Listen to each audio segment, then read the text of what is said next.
Welcome to our program on Kardec Radio.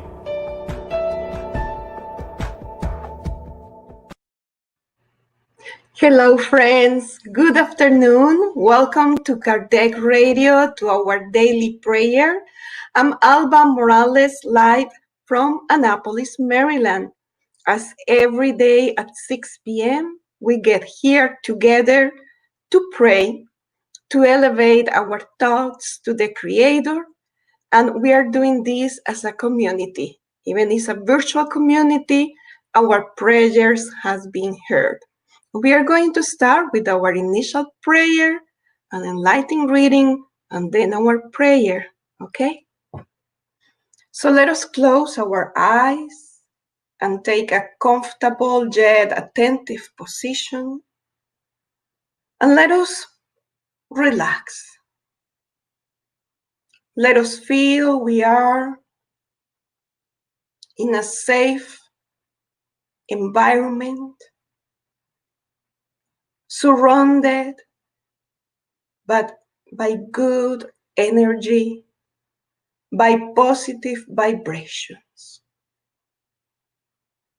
We are all together in one heart, in one thought.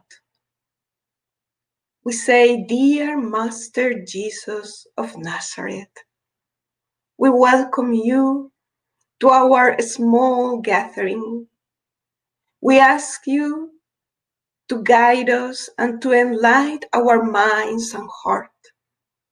We ask you also to comfort our hearts during these brief yet meaningful moments of prayer. We ask you for your protection of any negative thought of vibration. And we ask you to extend the positive effects of this moment and bring them to our family members,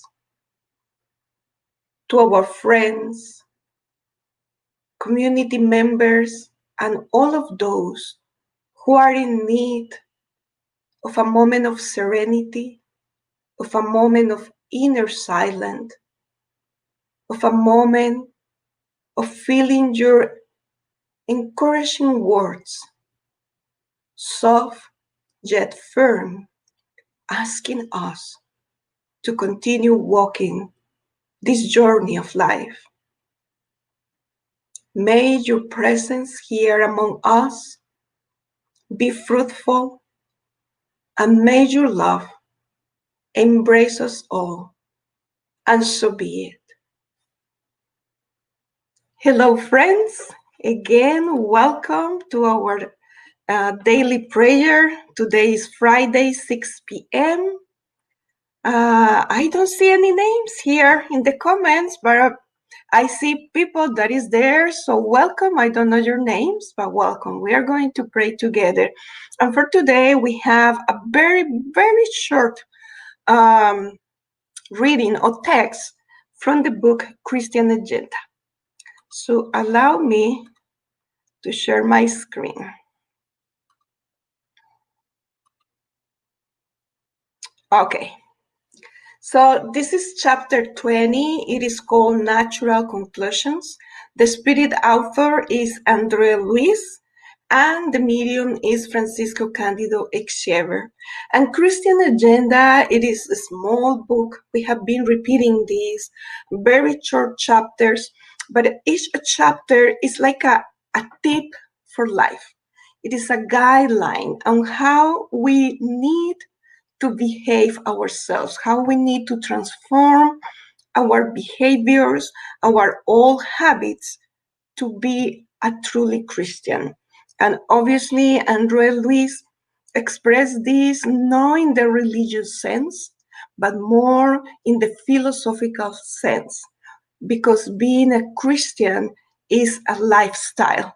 It's not a matter of rituals, of doctrines. It is a matter of embracing the message that Jesus brought us to 20 years ago, right? So this is very short, but It's very deep. So we are going to do this in a slow motion so we can absorb the message and feel it in our heart and nurture our soul. Andre Luiz starts saying, the patient person never despairs. The anxious, sooner or later, complain. And when we were reading this, we got the image of a fisherman, fisherwoman, how patient they are, waking up early, very early in the morning, going to the lake or to the sea, the body water location, using nets or using different instruments and just wait for hours and hours in silence, just waiting, knowing that eventually they will catch a fish. So the patient person never despairs, especially in these times of turmoil. We have the COVID-19. We have a social political environment that is heated here in the United States, not to say around the world. Never despairs. That is a great challenge, and it's the invitation of Andre Luiz. The brave endure difficulties, overcoming them. The reckless confront dangers without ponderation. And here we make a connection with also a chapter in the book Happy Life by Joanna de Angelis, in which she says that serenity acts, and then despair of recklessness reacts. So basically, if we assume the challenges, the obstacles, and the day-to-day chores in our lives, like just going in a high speed, trying to check all the things in our leads, we will accomplish things, but inside ourselves, we are going to feel very tired, emotionally tired. So again, here the invitation is, let us endure the difficulties. Let us overcome them. Let us go through that pain, through that difficult moment in serenity, without despair, because we know that nothing is forever, that this shall pass, and that we already endure much more difficult situations in the past. Thanks God, we don't remember with our current memory, but it's impregnated in our spirit, and we have the skills. We have the skills to overcome. It is a mental illness. It is a physical illness. It is someone at the home that is ill. It is like because of the pandemic, I lose my job, or because of so many other obstacles and situations, relationships at home, at work, in the neighborhood, and so on and so forth. There are several difficulties that we encounter. And the only way to really overcome them is with serenity and with the certainty that we are being helped, that there is company, spiritual company around us, and not react in desperation, because then we will regret. We will regret. The enlightened person stands out. The theorist talks excessively. And we were connecting this with a passage that we read last night from the book Good News by the Spirit, I have it here, Umberto de Campos. It's not in English, I'm not sure. In chapter 10, the Umberto de Campos narrates the experience of the very first time that Jesus went to Nazareth. actually to start his work, and he went with his disciples. But obviously, he has his enemies. People doesn't like to be transformed, changed. So it was a lot of slander around them. Peter and Philip, they were trying to argue with these people that they were blaming the master and saying really bad things about Jesus. And Jesus didn't say anything. They went for one day, they left at night, and they came back to Peter's home. And Peter and Philip, they were unsettled about the master's reaction, why he didn't defend himself, why he didn't say this is the truth, this is something that is going to transform our lives, this message.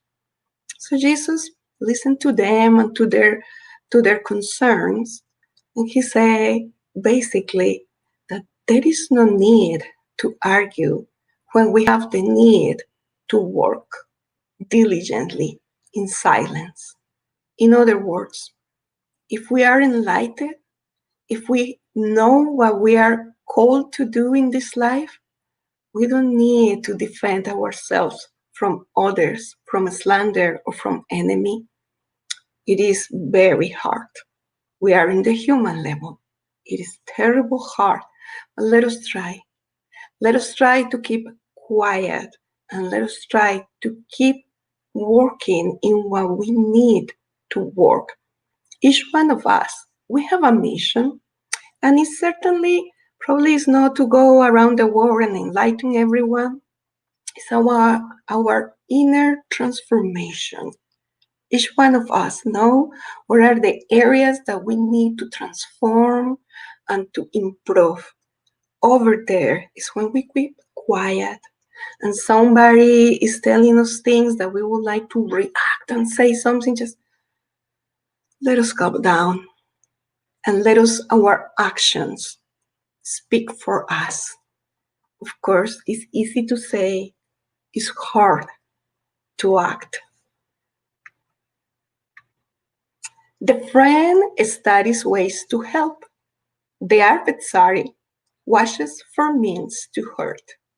Meaning, let us keep a positive attitude all the time. And if it's something that we don't like, we better be quiet, unless we need to advocate in defense of others. But we are not looking to hurt someone else. We are looking for justice, right? And Luiz finalized. The common man helps according to his or her inclinations. The Christian will always help. That's our call, my friends. Always helping, always serving, always ready for the action. And sometimes this is not a situation in which we need to get out of home or to go to a far place and become missionaries. No, this is happening between the four walls of our home. This is happening to ourselves. Sometimes the very first person that we need to help is ourselves, to give grace and compassion to ourselves, to give ourselves a break of those negative thoughts every day, every moment. So we need to love ourselves first and be serving our spirit, our heart, and therefore we will helping others. And then if it's someone at home that is bothering us with his or her behavior or words, we know this is temporary and we are enduring difficult situations. So let us keep quiet.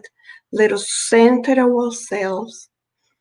Deep breath when there are situations in which we want to explode, and then serve. How do we serve? By being quiet, by keeping a balanced, serene environment. This doesn't mean that we all need to live in the Zen zone.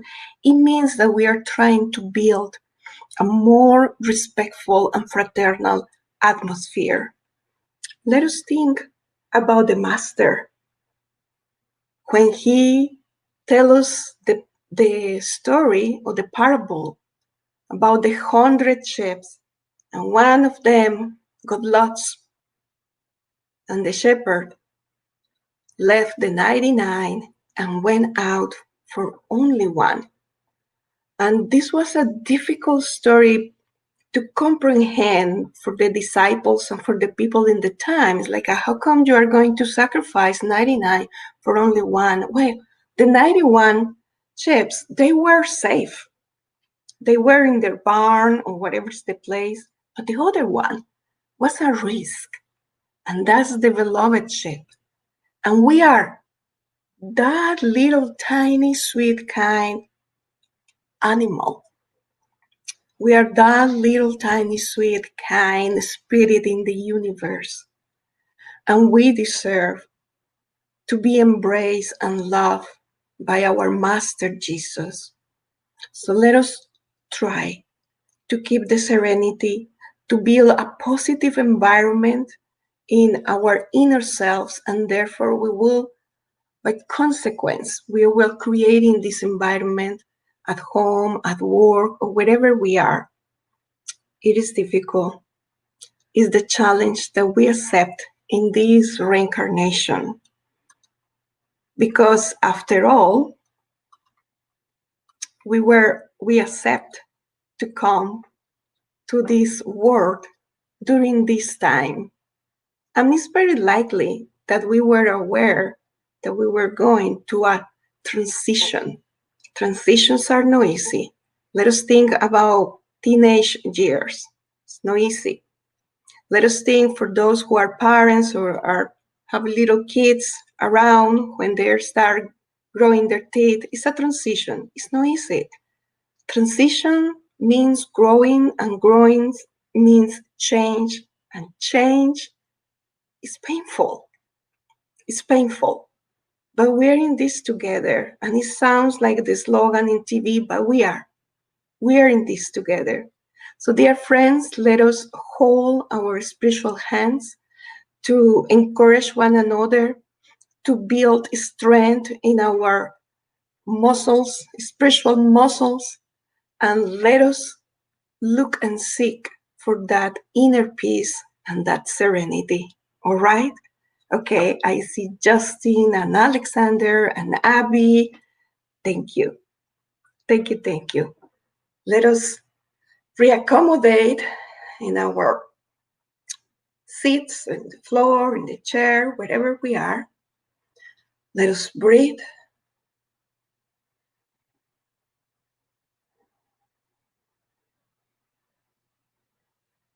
And we are going to follow with our mind the words of the speaker. In that way, we are being mindful and we are uniting our thoughts and hearts in this prayer.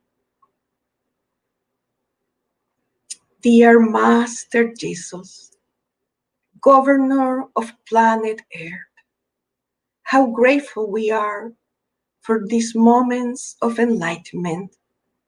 We are very grateful for your love and friendship. We are very grateful because you are inviting us to be part of this beautiful moment of transition and transformation. We are grateful that you trust in us, in our skills, in our abilities.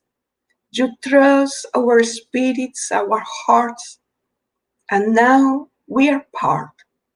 We are part of this movement that is going to bring planet Earth to a different level, a level in which love will prevail and ignorance or evil will be less. We are grateful because you are calling us friends, and because you are giving us the strength and the inspiration to continue this journey that we accept. We pray, dear Jesus, also for all our family members, of all our neighbors and co-workers, that they don't have these words of encouragement, that they don't know you, the beauty and the hope of life. Please bless them, because they are living in despair. They are living terrible moments of darkness, of turmoil. Bring them peace and serenity. Bring them hope. Bring them the enlightening message. It could be through us or through some other means. Dear Master Jesus, we pray for the ill of the mind and ill of the body. We pray for the largest pandemic of all, which is mental illness, and especially right now, in which numbers of addiction, depression, anxiety, and some other mental illnesses have reached inconceivable numbers. Bring all our brothers and sisters in this situation. Bring them balance, bring them peace, bring them centeredness and the hope of a new day and the hope of a better future. And if it is possible, bring them the resources that they need to overcome this situation, that they can seek and reach therapists, that they can seek and reach professionals that can treat them with different methods and prescriptions. We pray also for the spirits that are linked to the mental illnesses, that also they are being treated by your spiritual doctors and nurses, and they can be placed in a caring and loving spiritual hospital in which they can recover and they can start a new journey and a new life. We pray for the ill of the body, especially for those who have been contagious by the COVID-19. Give them strength, dear Jesus. Give them the tools and the resources to fight against this alien in their bodies, that their immune systems strengthen as well as the respiratory system, and they can overcome this challenge, this test, without any side effect or consequence. We pray for those who are already departed to the spiritual realm due to COVID-19 or some other related illnesses or situations, so they may be welcome in the spirit realm, and they understand without perturbation that they are now in a new moment in their lives.